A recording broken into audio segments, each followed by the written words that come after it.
Ladies and gentlemen, Suki MMA and Stay Them Up are back with another UFC breakdown. This time for a card we might actually care about a little bit more. Hey, but last week turned out a lot better than people thought. But we got UFC 304 on deck. We had a pretty good card last week. A lot of great spots. My Super Saiyan Cody Gibson that I was raving about on stream definitely did his thing with a beautiful finish, and it just looked like that fight was set up for him to do well in. So I was happy to get that. We had a couple of dogs too. Bruno Silva was our dog of the week, which we really enjoyed. And we got the finish on that one too. Both of us laid the finish as well. Just great boxing, great power. I mean, he looked great.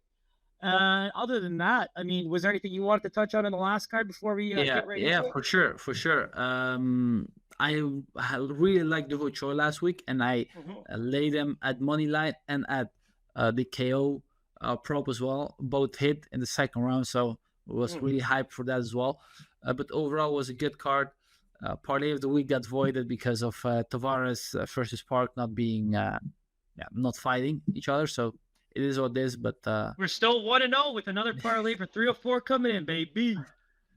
Let's go. This week we'll definitely hit it, in my opinion.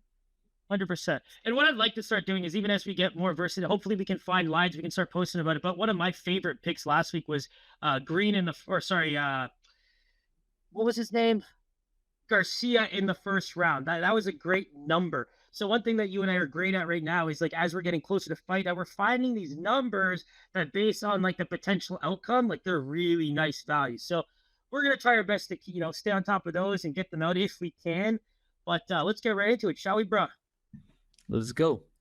So main event, Leon Edwards versus Belal Muhammad. We'll start from top down. We'll start with in my opinion, the most high level, but also probably, to me, the most entertaining. I know this might be a bit controversial, but to me, this is the most entertaining because there's a title on the line, and this means a lot because these guys have some beef with each other and whatnot. But two good fighters, two fighters that are technically good. They have good game plans, and they just, in my opinion, they're just really high level.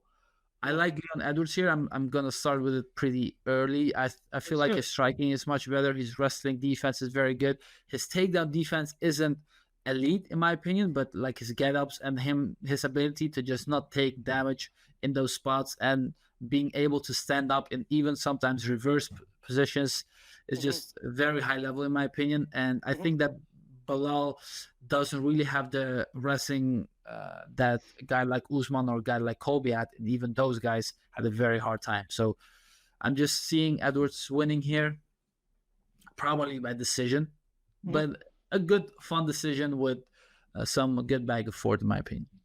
I think you hit the nail on the head, because one thing that we saw that Leon got really good at between Colby and Kamaru was that kind of that escape through the back door, right? So he's up against the fence and he finds that little sneaky hole under the shoulder and gets right out of there. Exactly. And I think it's a great move. It's a great move. And with a guy like Belal, who's probably going to try to push him up against the fence, you could see him trying to utilize some of those things they learned. What's funny is both of these guys are working on the things that could make them better against the other person. Funny enough, you see Belal's coach talking about him looking like Canelo and Marquez in boxing, and it's like, come on, bro. Like I get it. Let's hype our fighters, but that's too far. And he looks good. Like, so he's hitting pads. He's trying to get the striking going. It looked great against Brady, but I 100% agree with you. I think once you're in a title fight for 5 rounds, I believe that Leon's experience in that style of fight, what he's accomplished, and the fact that he brings more of a kickboxing style, right? He's going to have length. He fights long. Belal's going to want to close distance, be able to use boxing to find entries into takedowns, which we don't really know for sure he's going to find success. So in that sense, I think the plus 200 line is kind of telling you how difficult it's going to be for Belal to find success in the ways that he wants, which is why I can't help but agree with you. But I don't know if I'd be super shocked if Belal finds a way to box his way into great entries every round, gets one takedown, maybe gets into a close decision, maybe a split, maybe something like that, like very Belal style. But yeah, it's hard to side with him based on the skills that we've seen and what they've been working on going into this fight. Yeah, I have to agree with you there as well. I wouldn't really be surprised that if Belal gets takedowns and gets some control time as well. But overall, I don't see it getting him the win here because I feel like Leon's striking is so much sharper. He has much Clean. more reach, very clean. Thing is, what I would really say, Leon should look out for. Normally, sometimes he'll try and take down his opponent. He tried to take down Usman. He tried to take down Colby. I think it would be a mistake to try and take down Belal, because Belal has really good takedown defense. He's short. His gravitational pull is like low, so it's very hard to take down. And he showed against Damian Maia. He showed against Sean Brady as well. This guy is not easy to take down.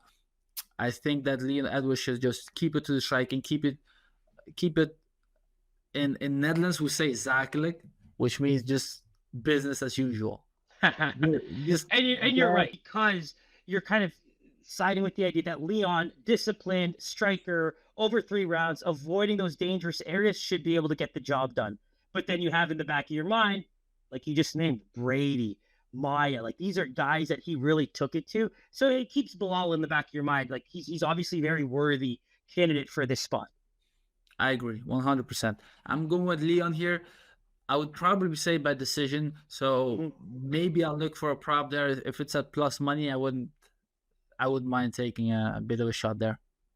I agree with you on Leon, but I actually think the value's on Belal here. I thought the line would be closer to plus 140, plus 150. I think the line is a little bit wide, but I agree Leon should win this fight. All right, perfect. To the second fight of the night. From Aspinal versus Curtis Blaydes. This is the rematch, just as Leon versus Belal was a rematch, but this fight didn't really happen. I'll let you kick this one off if you don't mind. I actually really love Curtis Blaydes as a fighter. I love the cardio. I love the wrestling style. And in a heavyweight division where you yourself are so like you're very much done with heavyweight fights right now, especially at the lower level. I can hear it in your voice when we talk about it off screen.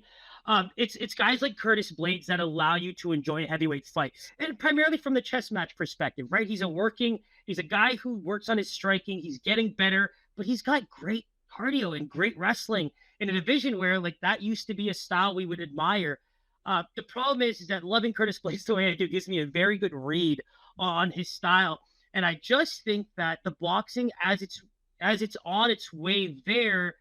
He's at this point because of his wrestling. And it takes me back to Derek Lewis. Like, I was so confident in that Derek Lewis fight because of the just get up style that we love from Derek. But he has that timing on his strikes where don't show him that chin so in close, because that uppercut came in there and just ended the fight. With Tom, barring injuries or anything like that, I think that the boxing's really good. And I actually think his jiu-jitsu is underrated because that's how he started this game. So I just think he's really kind of developed into a great MMA fighter. And the boxing's probably the difference maker here, which actually makes me lean towards Aspinal finishing this fight. I would have to agree with you. I think that Aspinal wins here. I think that he finds a finish as well. The thing about Curtis is he's not one of those heavyweights I allude to when I say that I'm done with 100%. Yes. He actually like pretty good everywhere, good boxing. He's our savior. Power. He's our savior. Like that's how he would talk. He's like one of the guys who are so skillful. Yeah, I like him. As a person as well, he seems like a cool guy and humble, no bullshit. But I feel like his wrestling isn't as good as we make it out to be. He couldn't take down Derek Lewis. Like I know he can get up from weird position, but you can take him down. Like a lot of people take him down easily. Sergey Spivak took him down and finished him in round 1. So he is, you can't take him down. Alexei Oleinik took him down. Curtis Blaydes couldn't. So there's some stuff there that I feel like he has a hard time taking people down that are, like you said, good boxers, which Tom Aspinall obviously is. He might be the best striker in the heavyweight division right now.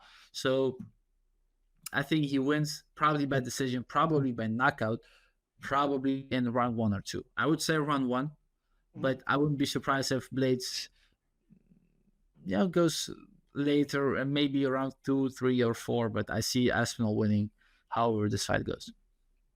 And the thing with Curtis is he takes damage over the period. Like if he can't get a takedown, like some of the injuries, some of the wear and tear we've seen on him throughout the fight is actually quite drastic. And I think we talked about this a little off screen, but just to reiterate, I mean, path to victory for Blaydes, we both agreed it would be some kind of ground and pound finish in the championship rounds, maybe 4, 5, where both guys are a little tired. He gets the top position and maybe Aspinal can't get out. That's kind of where we saw Blaydes having a potential path to victory, but it just seems like all signs point to Aspinal within the first 3 or 4. Yes, I agree. And like you said, he did take a lot of damage in his losses. 4 losses by KO. 2 to Ngannou, 1 to Lewis, 1 to Pavlovich, and all by TKO. So he has taken some damage, but overall I think that it's gonna be a problem. It's gonna be a problem. His chin, he isn't chinny, but he's hittable and hittable. Great word, bro. Incredible word there. He's so hittable on the feet, and that's why I will always say that Blaydes' boxing is a work in progress, because he does take so much damage. And if you listen to boxing is about defense. It's about parrying. It's about slipping. It's about finding ways to avoid shots and counter. That's what boxing is as a trade. It's really about defense and avoiding shots and countering, which I think he's got the striking part down, but the defense is lacking. Exactly. I 100% agree with you there. So let's move on to the featured fight on the main card. King Green. This is wrong. This doesn't exist anymore. It's King Green versus Paddy Pimblet.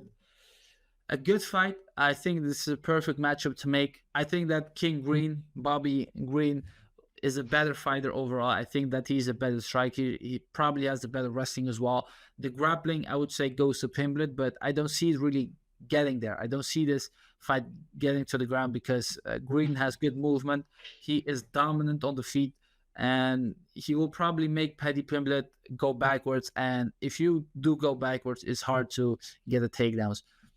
Bobby Green, the much better boxer, much cleaner striker overall, but he can be hit. That's mostly because of his hands being down, and that's a bit of a problem for me with his chin, because if we look at his second to last fight against Jalen Turner, the amount of damage he took there was so bad. Before that, the Drew Dober loss, arguably as bad as a Jalen Turner loss, in my opinion, because he got knocked out bad there, like clean. And then after that loss to Dober, had a hard fight against Jared Gordon as well, in which he was a hard fight anyway, and he was low-key getting pieced up by Jared Gordon as well. So I do think that the striking goes the way of Bobby Green, but it is a bit of a concern. His chin is a bit of a concern to me. I think that Bobby Green makes it kind of look easy until he potentially doesn't. So I really do like Green here, but the chin is a bit of an issue for me. What do you think? So we kind of talked about this one a little bit, and I'm going to agree with you with a little bit of support to help your point here. When we go down Bobby Green's list, I mean, I think it's five KO losses to his career. And when you just named all those guys, like, let's go a little further back. We got a Dustin Poirier first round in 2018. The one thing you can say, and I really like that you pointed out the Dober fight, which people tend to forget because of what happened with Turner. You could make the argument that that fight almost made him more chinny as he gets older, because the Poirier fight, after he had a coming out party after getting knocked out by Poirier, right? Like, he took all damage from Rafael Fiziev, who absolutely Moicano's worst career loss, in my opinion, was the fight against Fiziev, which made him change divisions. Like, that's basically, like, if I remember that correctly, those types of strikers tend to land. It might have been the other way around on that one, but I just remember that before that Dober fight, he was looking so good and was taking damage more. After that, clean strikers are finding the chin. Now, the term clean strikers is where I so agree with you, because I don't believe in Paddy Pimblet. And I'm an aging guy with so much tape in my brain, and Emil keeps me on my toes. But when I go and go back on Tapology for me for a sec. I want to point something out. See that 5 in a row green for Paddy? I actually have to take a second and be like, wow, he actually won all 5 of those fights. Because in my brain, when I have these like mixes of tapes in my head, it's like, did he though? Did he though? Did he though? So many close decisions, so many close fights, where in my opinion, now he's going into a fight where Bobby plays that game better than any of his past opponents. He's going to be a better point fighter than Jared Gordon. You know, he has a little bit more longevity right now than the current Tony Ferguson that he fought. So I agree with everything you said, and I'm just trying to give us more backing on this because it goes into one of our picks for the week. And it's just the way this fight, the way we lose this, I truly believe, is a random late finish, maybe by Paddy. But if this goes to a decision, you know it's going to be weirdly close if it stays on the feet. And he has such a good wrestling background that we don't see Paddy dominating for 3 rounds on the ground either. So it's like when you really process Pat's to victory, England, Paddy, 6-0. You know, like that's where it goes. Like I can't think of anything skill wise. You know what I mean? I agree. And like you said, is he on a 5-fight win streak in the UFC? He's not. He lost to Jared Gordon 100%, and I'm pretty sure that was in England as well. So there you go. Overall, I think that if Green doesn't get knocked out early, that he will be able to win this fight by decision. I feel like he has to get into the fight a little bit, but once he does, I'm pretty confident that he wins. And at minus 110, at minus 115, I feel like that's a very good money line. And how do you feel about Bobby Green finishing Paddy on the feet? I'm just throwing that out there as a feeler. Maybe when the lines come out, if I get like a +8, 900, maybe a +1,000, I might have to sprinkle it. Because if this stays standing for 3 rounds, Paddy is, I hate the term, what's the one the kids are using these days? Fraud checked. I hate that term, especially in pro fighting. But bro, if there's any situation to see something like that, it could be this fight. I'm really not. I really don't think that Bobby Green can like knock out Paddy Pimblet. Like you can say whatever you want about the Jared Gordon fight, but Paddy took those shots, bro. Mhm. Like if you watch it back, he took some heavy shots. And Bobby Green, like he might have finished Grant Dawson in a weird KO, but I feel like Grant Dawson more like gave up more than. Yeah. He's got that weird mentality right now. I agree with you. Yep. And Green couldn't really finish Jim Miller. So I don't see him finishing Paddy Pimblet, who also has something of a threat in the wrestling as well. So Bobby Green will be looking out for that as well and just playing it more safe, in my opinion. I totally agree. The only part for me is just I think Paddy's untested. And when you throw out a line in the 4 figures, that's the only reason I would hop on something like that. But potentially, maybe it's the first time I hop on a decision prop with you with Bobby Green. I find those two. I mean, listen, if it's at about +200, I'm throwing it. It's worth it. Yeah, it's worth it for sure. All right. Let's go to the next fight. CLD versus RoboCop. I like this fight a lot. I feel like this one goes under the radar a bit. So why don't you kick us off here? So the interesting thing about this one is I think it's game plan oriented, right? So for me, I'll just give the pick. I can see Gregory Rodriguez being so in love with the striking game that I have to lean towards Ducan as the win. But I think this is a pick'em fight. I believe that the value is completely on Gregory Rodriguez because he has the option to maybe take it to the ground, maybe make it a little bit more grueling, and make Ducan work for the striking. You know what I mean? Don't just stand there. Don't just play the technical game. Make him work for those positions where he wants to just stand and bang with you. The thing is, we're hoping on Gregory Rodriguez to do that. And the way he's fought recently, I think you're almost hoping that he takes enough damage on the feet to then open the door to the grappling. So pick-wise, I have to lean Ducan because I'm relying on a fighter to do something that we don't know he will. So Ducan pick, but the value all on Gregory Rodriguez as an underdog in this fight. So I see what you're saying. I feel like CLD is a better striker here as well, much cleaner, more technical, more dynamic as well. Like too dynamic. Sometimes he does like a lot of spinning stuff. I feel like that's a bit too much. But Rodriguez pretty hittable. He is like very like when you think of a menacing striker, that's RoboCop, bro. Huge, goes forward all the time, like huge shots as well. I love the striking style, but as a better, like it's scary, bro. Because he can knock his opponent quick, but as we've seen against Bruno Ferreira, bro, it one shot and it's Hashtag done. Jordan Williams, bro. Come on now. That to me was the wild one. Yeah, for sure. And there was some time ago, so we won't take it too much into Well, his striking consideration. got a lot better after that. I agree with you on that part. Yes. His strength, in my opinion, is the wrestling and the grappling, because he's been a grappling champion like in Brazil, so he's very good, and he tends to use it more often. He did in the Tavares fight, and he against Loughran. Yeah, I can take him to the ground to finish him, but come on. I won't even count that one, but if Gregory Rodriguez decides to wrestle early, I feel like he could win. What? But if not, then even then I see this being a close fight. So I'll go with Rodriguez. I'll go with RoboCop. But honestly, I'm not confident. Exactly.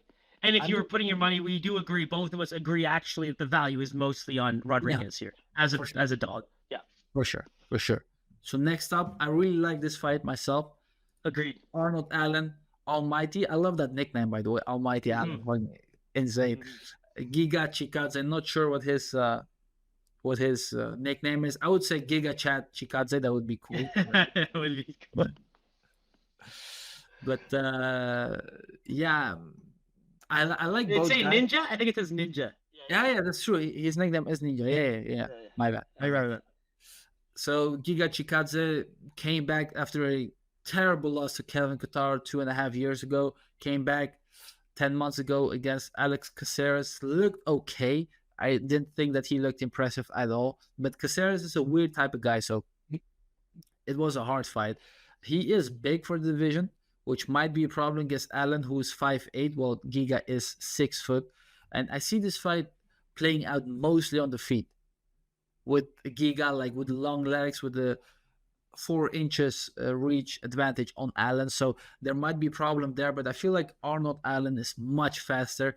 He has a better, like, I wouldn't say better boxing, but like he lunges in very good with a strike. So he's the better athlete.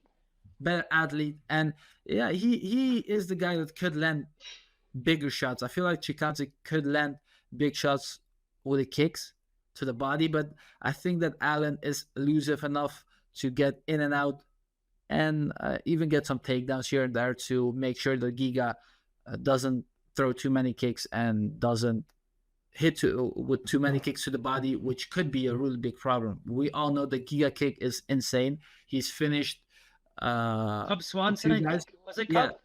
Yeah, Cup to the body, Simmons to the head, and Barboza with the punches is also. Oh yeah, that was I forgot about the Barboza. See, young folks, all that tape. See, I need those little reminders. The Barboza fight, I think, was my personal favorite performance of Giga's, because I thought that was like a very technical. You know, it was a good win for him, for his style. Yeah, I honestly, I remember even betting on Barboza in that fight. I remember it. And then he got, like, it was 1-1 going into the third, and then Giga just took over and knocked his ass out. So Allen on a 2-fight losing streak, but against Max Holloway and Movsar Evloev. Holloway potentially the best in the division. Evloev top 3, top 4 in the division, so no shame in those losses at all. And both were pretty close as well. In my opinion, Evloev could have gone either way. He lost, whatever. But I feel like he's just on a higher level in the grappling, wrestling, and striking as well. Plus the fight IQ, I feel like, is on Allen's side with a good camp in TriStar and England as well. Giga has a good gym in King's MMA, by the way, so just good gym to think about. Yeah, I think the gym matchup is there, but for me, it's the athleticism.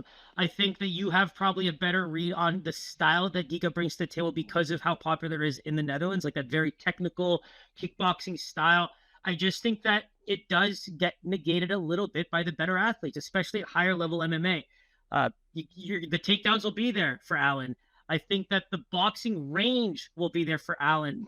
He basically has to get inside that kick and range, and I think all the upside is with Allen.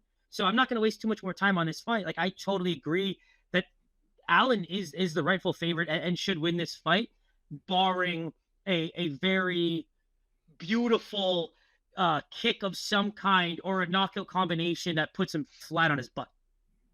Yeah. Fun fact, by the way, like you said, he's been a good glory kickboxer. He's lived. I'm pretty sure he lived in the Netherlands as well, or Germany. But he was on a kickboxing card with my brother once in the Netherlands, and he got That's wild. TKO'd like in the first round. So Yeah. it's pretty cool. Yeah, But, see, it's see, pretty I know wild. my guy. I know my guy. I know when he's got the reads on it. You know, I got you. I Yeah, gotta waste time on this fight. Yeah, and you see, by the way, 92% of the fans are picking Allen, 81% by decision, and I have to agree. So if there's a good line on Allen by decision, I'm taking it. You know, I like the decision lines. Mm-hmm. So Do we know when the last time was Giga even got finished? I'm just curious. let me look. I know he got choked out once Yes. at the Annual Contender Series. Yeah, that was the only one. Austin Springer. 2014. Austin Yeah. Springer. I mean, it was And he looked super tired in that fight too, but I think he improved a lot since then. so many fights ago. But he did. It was a cardio factor, right? Like I think he just got better cardio wise. Like that was just a fight that he didn't look his best. Yes, Qatar though was a problem. The cardio was a real problem there as well. But another great example of a boxer, right? Like that boxing range where Calvin likes to stay. We're kind of giving Allen the same knock there. Exactly. So we'll both go with Allen, pretty comfortable in that as well. So those were all the main card fights. We'll go through the prelims as well, but just a bit quicker, just so you guys know. I'll let you kick off this one yourself. Yeah, so we're not going to waste too much time on this one. We've been, you made a joke with me, like, Pineda could pull the Brock Lesnar, just do a one-time cycle on some roids, perform really, really great, get his money and bounce. I think it's just a scary fight altogether. You look at the lines and how wide they are. Let me just quickly take a look here. We got a, minus 400, right? I think Nathaniel Wood's a minus 400 right now. And, Pineda could surprise. He's got the knockout. Nathaniel Wood gets clipped. He could, at his best, he's got the in-and-out kickboxing style that looks great, but it's just a really close fight. I'm going to go with Nathaniel Wood, but I don't have a bet here at all. I have to agree here, and I feel like Pineda is just a tricky guy who has a lot of power, has good grappling. He tires pretty fast, but he could clip Wood or like take him to the ground to submit him there. So it's too wide of a price for me to bet it. I have to agree. Next up, Molly McCann versus Bruna, Brazil. I'm not even going to click here. I would say that Molly McCann will win, but it's a close one. It's a tough one because Brazil is very tall, very long, pretty technical as well on the feet. Molly will have to pressure a lot in this fight and maybe even go for some takedowns, which I see her doing because that's her whole entire style. But Brazil might pose some challenges. So minus 300, I'm not interested in that price at all. Yeah, so I mean, I think the only thing we differentiated on this fight was the confidence level. I think we both think Molly's going to win this fight. I will go back to my Cody Gibson explanation that I seem to always give you to it.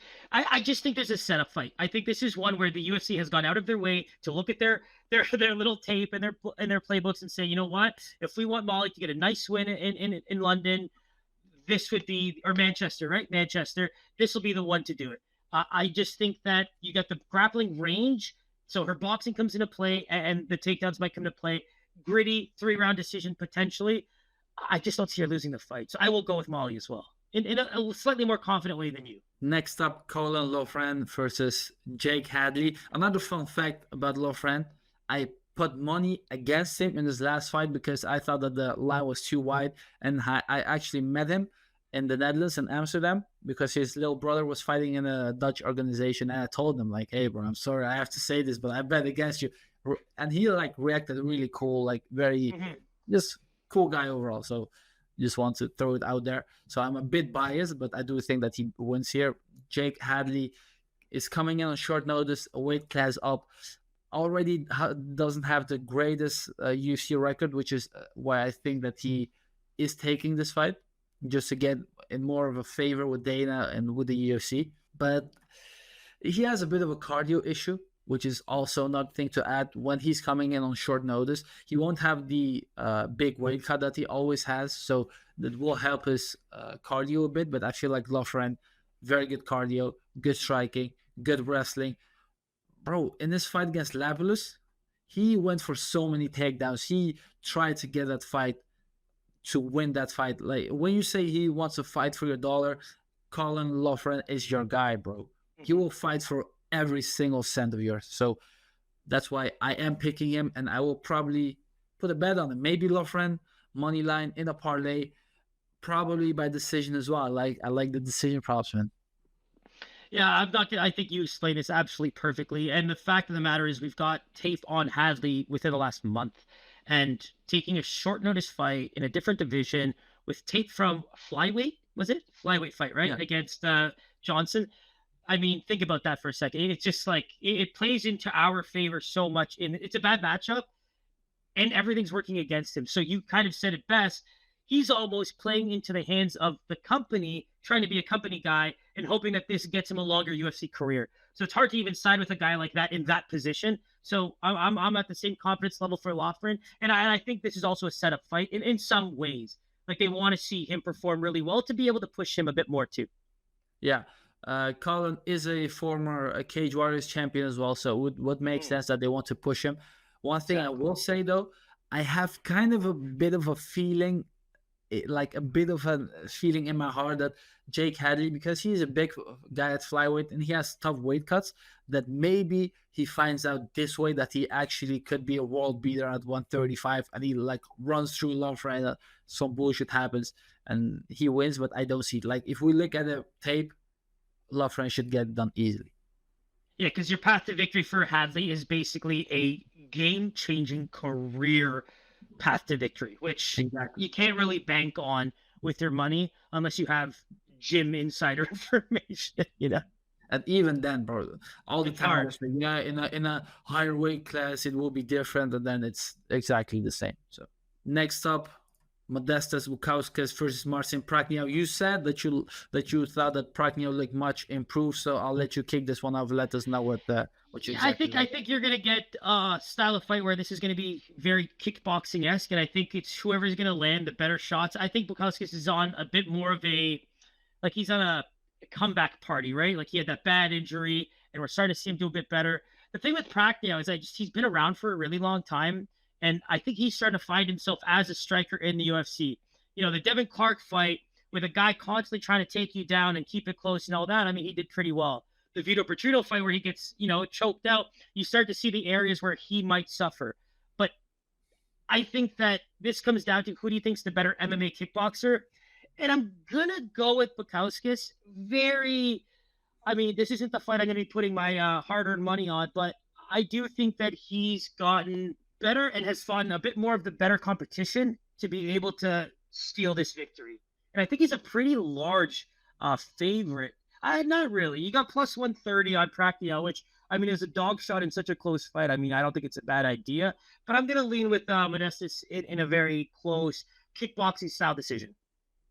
Yeah. Another fun fact, I'm throwing it out there this time. And Marcin trains a lot in the Netherlands. He's trained at Combat Brothers in Breda. He's trained in Amsterdam as well, Deventer. So he's trained a lot in the Netherlands.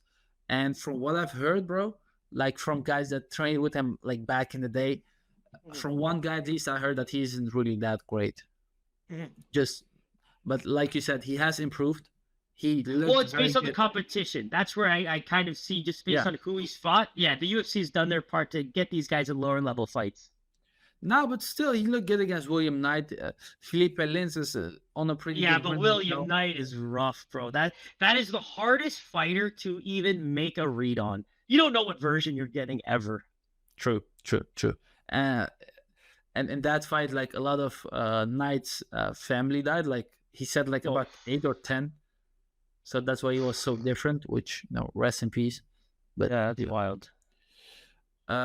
He looked very good against Clark though. Like I had money in Clark and it was the most frustrating fight ever, bro, because Clark looked bad and Prachnio looked pretty good. So I agree with you. I was right there with you too, because you just thought if he doesn't get taken down, this should be his fight. You really thought that, This is I don't know though. This is a very 50-50 fight for me. I feel like Bukauskas might have the edge here, but Prachnio is I like his volume. So I might just go with him purely because I think all the value's on the dog right now, to be honest, because it's hard to place that number on Bukauskas, to be honest. Yeah. So next up, the Welsh Gangster. I love this nickname. Oban Elliot versus Preston pressure Parsons. What's it called again? That if you have like a sentence in which all the words start with the same letter. I'm not sure, but I know in poetry it's like alliteration where like the letters Yeah. That's what I mean. okay. That was like a thing in the commentary booth with Michael Bisping saying it, and then It's John the same Green reason saying why it. you like Arnold Allen's nickname too. You like Yeah, the yeah, yeah. I the love it. rolling of those words. I totally agree. Yeah. But Oban Elliot, I like the guy, I like his personality, but I do think that he's losing here. I feel like Preston Parsons, just a good wrestler, good striker as well. Oban Elliot got hurt against, what's his name again? In his last win against Val Woodburn, which is a bad luck. Like, if you get hurt by Val Woodburn, it's not looking Val good. tired himself out by landing so didn't he? If I try to remember that fight, I think There was Val like was so high pressure in the beginning and then just faded. there was also a lot of wrestling involved, but like, Okay. however it goes, bro, you can be getting hurt by Val Mhm. Woodburn. So Parsons himself, I feel like he has fought better competition, like guys like Semelsberger, had a good fight against Giles, came in on short notice against Daniel Rodriguez, looked okay there as well until the KO, beat Evan Elder, which is a really good fight there. So although it was a weight class up, I feel like Parsons overall is just better. And I see him winning. I see him probably winning by decision. I don't see Oban Elliot getting finished here. Parsons isn't really like heavy-handed or whatever. I totally agree. I don't want to waste too much time on this fight because our favorite line now is like, who's going to fight for our money? Preston Parsons fights for your dollar. For sure. And the quality of opponent is so drastically different. Daniel Rodriguez losses and Trevin Giles losses, split decision in the second one.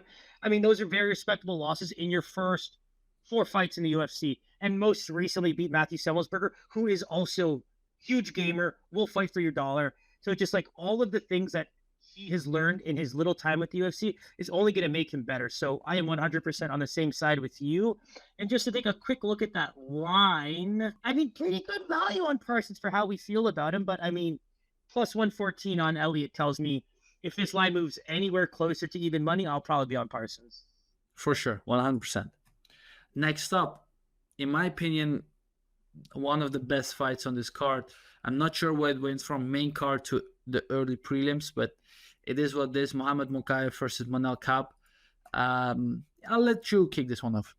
Let's know. I mean, do you think that they're thinking it might be a boring fight, which is why they put it here, or they try to get exposure for the card? Like, it just doesn't make sense to me unless they're trying to get people to watch on Fight Pass, because I'm assuming these first 4 or 5 fights will be on Fight Pass, so they're trying to get us to log in and make sure we watch it on there. But I think this is just such a game plan heavy fight. I think Mokaev, obviously we know what he's going to do. I mean, how many strikes does he land in this fight? Maybe 10? I don't know. On the ground, maybe more if he can keep it there. I like Manel Kape's footwork. I like his ability to kind of get out of the way of certain types of strikes. I mean, can he get out of the way of this kind of pressure of wrestling? I think that's the biggest question. I want to take Kape because I like him as a fighter. I mean, it's hard to respect him for some of the decisions that he's made and some of the things he said for how his weights and like, he's got a lot of drama surrounding him, which makes it hard to really enjoy him. So Mokaev as the wrestler, the pressure fighter, I'm gonna have to side with Mokaev, but I mean, I think this is a high level fight, and anything can happen. For sure, I think the problem is that these guys are flyweight, so people aren't as hype about them, and you don't really see a flyweight on the main card unless it's a title fight, right? So I think that plays a role there. I disagree. I feel like flyweights are 99% of the time more fun to watch than most heavyweight or light heavyweight fights, but it is what it is. I would say that I agree. It is it all depends on what type of game plan Mokaev will have, but we know what Mokaev will do. He'll just go for the takedown like 10 seconds into the fight.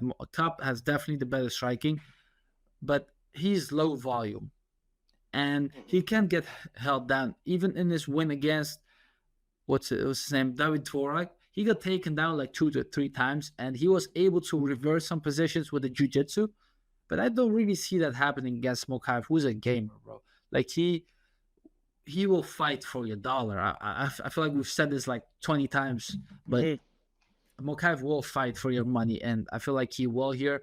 he will win probably by decision and just like holding him against a cage, doing some pot shots and that kind of stuff. He will just win on purely on volume.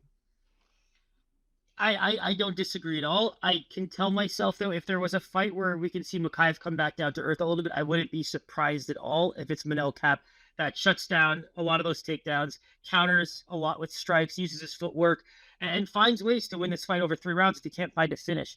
In that sense, we've seen Mokaev get hit a little bit. We've seen him have to like really take damage to get to the fight where he wants it to be. And I just think that in that sense, Kape might be the best version of any fighter he's fought so far. Agree. Next up, Sam Patterson versus Kiefer Crosby. I think Patterson wins probably by submission if he wants to take him down. And even on the feet, it's close. Crosby has a lot of power, but that's about it. I have Patterson by submission. Yeah, I think it's one of those classic, like early style fighters, right? I think we're going to have a very exciting first round. And if there's any chance for Crosby to get this one, it's probably early in the fight. But I think, like you just said, I think Sam's got the durability and again, like the all around ability to be able to take the fight longer, to be able to fight takedowns. And all you got to really do is tire him out a little bit, right? Like get him out of that comfortable space of finding a knockout. And I think this is in the bag for Sam. Easy pick, to be honest with you. Barring a huge KO knockout or something like that. And I think the line agrees with us.